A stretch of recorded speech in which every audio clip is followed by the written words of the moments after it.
when you look at right now the Aaron Rodgers era with the Jets that is unofficially started, but it basically has already started.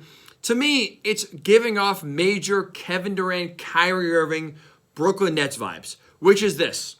Grand expectations from the start, tons of drama along the way, very little success at the end. I think when it's all said and done, when the Aaron Rodgers era with the Jets does end, I think Jets fans are going to feel the same way Nets fans felt with the end of Kevin Durant and Kyrie Irving. Looking back and thinking, it wasn't worth it. It wasn't worth it. The juice, the drama, the headaches were not worth the results in the end.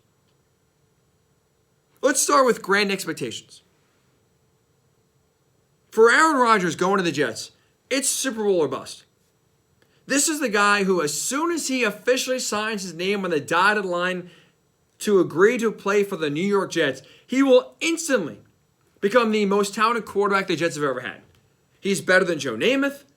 I couldn't even tell you right now who the second best Jets quarterback is. I mean, maybe Chad Pennington. Mark Sanchez had early success, but wasn't very good, and the success early on was not really of his doing. So it's a battle to find actually successful Jets quarterbacks. So instantaneously, Aaron Rodgers signs. He is by far the most talented quarterback the Jets have ever had. So I don't care right now that you're talking about it, or we're talking about a team, I should say, when it comes to Super Bowl expectations, that currently has the longest postseason drought. They've not been in the playoffs since 2010. Longest in the NFL. So I get what you're thinking, or I get what you're saying when you say, well, Ryan, just making the playoffs right then and there is a success.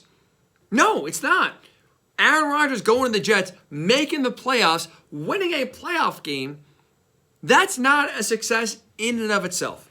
You are trading, if you're the Jets, for a 39-year-old, four-time MVP. Your goal should not be and is not just to make the playoffs or just win one playoff game. It's to win a Lombardi trophy. Your window is small. You're not trading for a guy like Lamar Jackson and, okay, let's make the playoffs this year and build something in the future. You are going for it right now.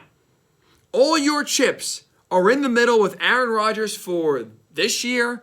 Who the hell knows next year, 2 years from now, whatever the window may be, 1 year, 3 years. You are all in, and it's Super Bowl or bust. So expectations are grand. Jets fans are already throwing a parade for Aaron Rodgers. Now look, he can afford it. He has no problem traveling. If he needed transportation from California to New York, I could name you 60,000 Jets fans bare minimum that would walk from New York to California, put Aaron Rodgers on their back, and walk all the way back to get Aaron Rodgers to the New York Jets facility. Expectations are grand. They are high. Just like when Kevin Durant and Kyrie Irving announced they were coming to Brooklyn, Nets fans already envisioned, and rightfully so, championships. What they got? Lots of drama. I think that's going to be the same thing here with Aaron Rodgers going to the Jets. I mean, look, this is already off to an insane start. He's not even officially a Jet yet, and there's all these headaches and all this unnecessary drama going on right away where he's claiming, and I at least believe him. Maybe I'm the fool, I'm the sucker. But when he says he was at one point in the offseason 90% leaning towards retirement, I believe him.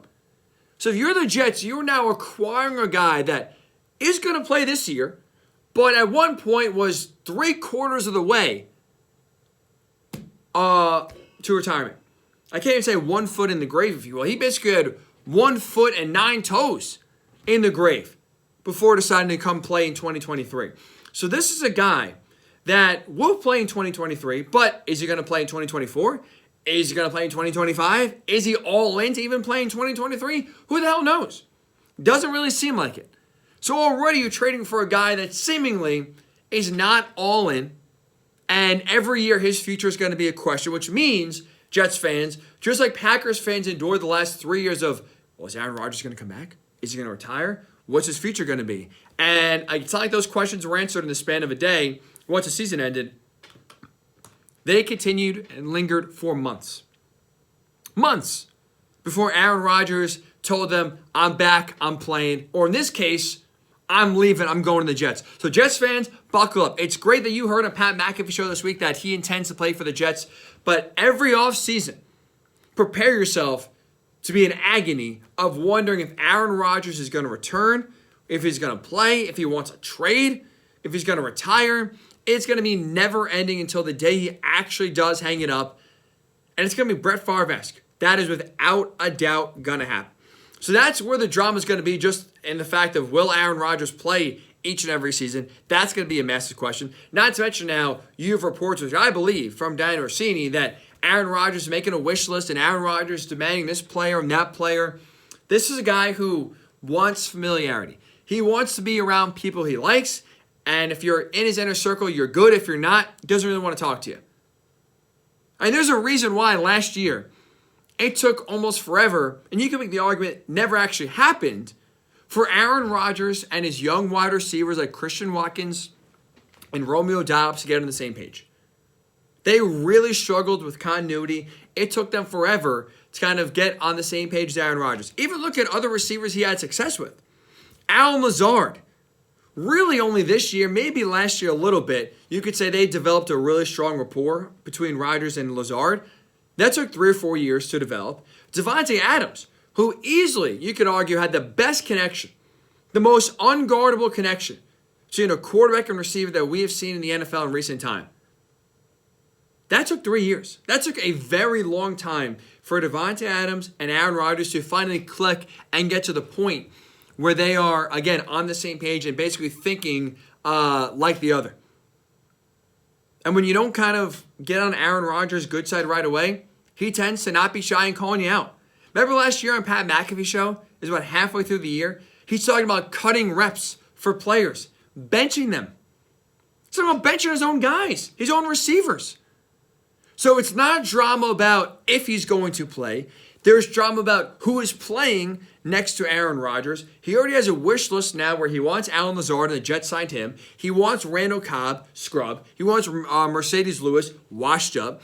He wants Odell Beckham Jr., massive question mark, to come to New York, despite the fact that the Jets have right now the reigning offensive rookie of the year in Garrett Wilson and up-and-coming wide receiver in Elijah Moore, who's really solid. Forget about those guys. I want to bring in my guys. Yeah, that definitely won't cause a rift in the locker room. That definitely won't be talked about whatsoever. Not to mention, being in New York, having to deal with that media, I don't think it's going to go very well. Aaron Rodgers is someone who does not want to be challenged. There's a reason why outside of his obligated media availability with the local Green Bay press each and every week and after games, the only other time he talks, the only other interviews he does are with friends. There's a reason why you never hear Aaron Rodgers on Jim Rome or Colin Cowherd or whatever your favorite TV, radio, talk show host is. It's only one guy and one guy only, Pat McAfee. Because Pat McAfee rarely challenges or pushes back to anything Aaron Rodgers says. So Aaron Rodgers can spew whatever he wants, say whatever he wants, and no one challenges his beliefs. He wants to believe what he wants to believe, and he does not want to be pushed on what he believes. He just wants you to sit there and listen and accept it. That's not going to fly in the New York media whatsoever. That they are going to push him. They're going to ask follow-up questions. They're going to challenge him on why he believes certain things, whether it's on the field or off the field. It doesn't really matter. So I don't think that's going to go very well. So there's going to be constant drama surrounding Aaron Rodgers, just like there was the last 3 seasons in Green Bay. So I think there's going to be grand expectations, just like the Nets with Kevin Durant and Kyrie Irving coming to town. Grand expectations where Nets fans envisioned championships. Jets fans, those same grand expectations, I think, right there where it's Super Bowl or bust. Nets fans lived it out and unfortunately got tons of drama, especially surrounding Kevin Durant and Kyrie Irving. Where's Kyrie Irving? Is he going to get the shot? Is he going to play? Does he want to play? Kevin Durant, does he like Kevin Durant? Does he like Kyrie Irving? Can he get along with James Harden and Kyrie Irving? Does Kevin Durant like it here? Who's coaching the team? Right? All there was in the 3.5 years that Kevin Durant and Kyrie Irving were in Brooklyn were questions, were headaches, were drama. And I think the same thing's going to happen here with Aaron Rodgers in New York with the Jets. There's going to be questions. There's going to be headaches. There's always going to be some sort of story in the news to talk about with Aaron Rodgers and the Jets, just like there was always some story, always something with the Brooklyn Nets to talk about, and 95% of the time, it was always negative. I think that's going to be the same way here with the Jets and Aaron Rodgers. And finally, grand expectations, tons of drama, and just like the Brooklyn Nets, who, with Kevin Durant and Kyrie Irving and partly James Harden, won a grand total of 1 playoff series in their 3.5 years in Brooklyn, I don't think the Jets and Aaron Rodgers are going to have a lot of success on the field. We just talked about Aaron Rodgers and him calling out his old teammates and having trouble getting on the same page with Christian Watson and Romeo Doubs and calling for guys to be benched if they're not getting the playbook and not understanding the way he wants to run the offense. Aaron Rodgers has had a very tough time adjusting to new teammates and developing instant chemistry. He can't do it. Again, it takes years, even for a guy like Devontae Adams and Aaron Rodgers, to develop the bond they eventually developed and become one of the best quarterback wide receiver duos in the NFL.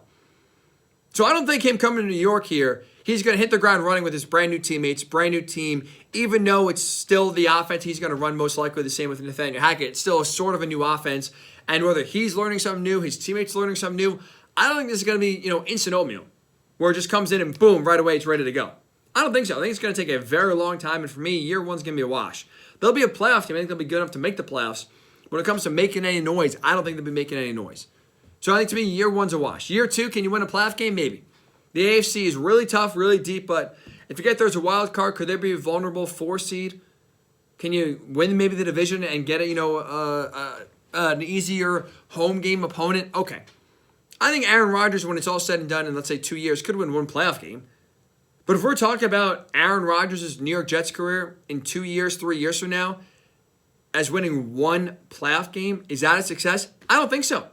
Again, even though the Jets right now have the longest postseason drought, have not been in the playoffs since 2010, I don't think winning 1 playoff game with Aaron Rodgers in 3 years is considered a success. I don't. I think it's Super Bowl or bust. And I don't see the Jets winning a Super Bowl with Aaron Rodgers. That's for damn sure. They are nowhere near on the same level as the Chiefs, as the Bengals. I don't trust Aaron Rodgers in the postseason. He has come recently, especially the last 3 years, up routinely short, and has been the main reason why the Packers have either lost in the playoffs when they shouldn't have to the Buccaneers and the 49ers, or missed the playoffs when they should have, like they just did this past year, losing to the Lions at home in Week 18. Aaron Rodgers has been a big reason for that. So just like Kevin Durant and Kyrie Irving, they came in with grand expectations. There was a lot of drama, and when it was all said and done, they won 1 playoff series together. I think Aaron Rodgers and the Jets are doomed for a very similar fate. Grand expectations, tons of excitement from Jets fans coming on in. I think what you'll mostly get is a lot of drama, a lot of storylines, constant headaches, so load up on Tylenol. Load up. You're going to need it. I think when it's all said and done, you're not going to have a lot of postseason success. And when you take a step back, a year from now, 2 years from now, 3 years from now, when it's all over, I think you'll be questioning to yourself, was it worth it? Was getting the most talented quarterback in Jets history worth it? And just like Nets fans are saying, if you ask them right now, if you could do it all over again, would you sign up for the Kevin Durant, Kyrie Irving experience? I think a majority of Nets fans would say no. I think we're sitting here 5 years from now, and you ask Jets fans, would you, if you could relive it, would you redo or keep everything the same with Aaron Rodgers coming to the Jets? I bet you a lot of Jets fans say, I wish we could change it. I would not sign up for that experience again.